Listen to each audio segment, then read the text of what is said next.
Hello students, let's read the question. So the question is match column 1 with column 2 and select correct option from the given codes. Column 1 दिया है, column 2 दिया है.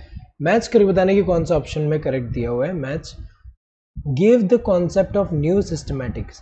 सो new systematics का concept किसने दिया था? तो न्यू सिस्टमैटिक्स की अगर हम बात करें, इसी को हम क्या बोलते हैं? इसी को न्यू सिस्टमैटिक्स भी बोलते हैं, न्यू सिस्टमैटिक्स भी बोलते हैं.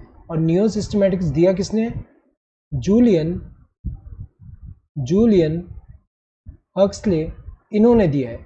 सो इनके अकॉर्डिंग जो मॉडर्न टैक्सोनॉमिक स्टडीज़ हम कर रहे हैं, मतलब न्यू सिस्टमैटिक्स के अकॉर्डिंग जो क्लासिफिकेशन हम कर रहे हैं, उसमें बेसिस क्या रख रहे हैं? वहाँ पे बेसिस सिर्फ एक्सटर्नल फीचर नहीं, एक्सटर्नल फीचर के अलावा internal feature, cell structure, developmental processes and ecological information, ये सारा कंसिडर कर रहे हैं. तो ये किसने दिया था? जूलियन हक्सले ने दिया है. First described species as a unit of classification. तो सबसे पहले स्पीशीज को यूनिट ऑफ क्लासिफिकेशन की तरह डिस्क्राइब किसने किया था? जॉन रे ने किया था. सो इन्होंने सबसे पहले जो है प्रपोज किया था, he proposed term and concept of species so सब इन्होंने ही प्रपोज किया term and concept of species जो है ये. तो अगर हम देखिए इसका सेकंड आएगा. Next father of zoology.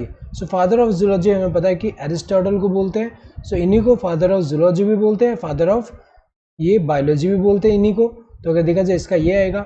Then introduced binomial nomenclature. So Carolus Linnaeus ने किया था, कैरलस लीनियस ने बाइनोमियल नोमेनक्लेचर दिया था कि किसी भी लिविंग ऑर्गेनिज्म का जो हम साइंटिफिक नेमिंग कर रहे हैं उसमें दो कंपोनेंट होगा. बाइनोमियल नोमेनक्लेचर मतलब नेम में दो कंपोनेंट होगा. जैसे एग्जांपल अगर हम देखें, मैंजीफेरा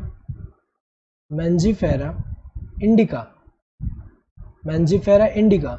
सो ये जो दो कंपोनेंट होगा उसमें एक जीनस और दूसरा वाला स्पीशीज है. सो किसी का साइंटिफिक नेमिंग जो होगा, किसी भी लिविंग ऑर्गेनिज्म, उनका साइंटिफिक नेम में दो कंपोनेंट होगा. बाइनोमियल नोमेनक्लेचर जो है पहले किसने दिया है? कैरलस लीनियस ने दिया है.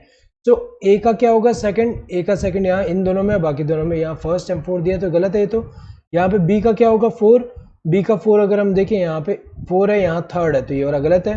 देन सी का थर्ड होगा, सी का थर्ड सही है. यहाँ डी का फर्स्ट होगा, सही है. Correct answer would be this fourth one.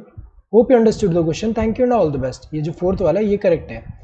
So thank you and all the best.